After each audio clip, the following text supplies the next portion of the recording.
ఆంధ్రప్రదేశ్ ప్రభుత్వం ఎంతో ప్రతిష్టాత్మకంగా చేపట్టిన స్వర్ణాంధ్ర, స్వచ్ఛాంధ్ర ప్రతిపాడు నియోజకవర్గంలో కనపడట్లేదని ప్రజలు ఆగ్రహం వ్యక్తం చేస్తున్నారు.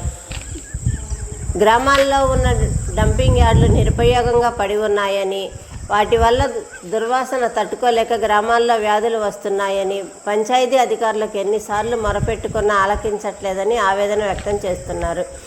ఇప్పటికైనా పంచాయతీ అధికారులు ప్రభుత్వం చేపట్టిన స్వర్ణాంధ్ర, స్వచ్ఛాంధ్ర కార్యక్రమానికి రూపకల్పన తీసుకురావాలని ప్రజలు కోరుకుంటున్నారు.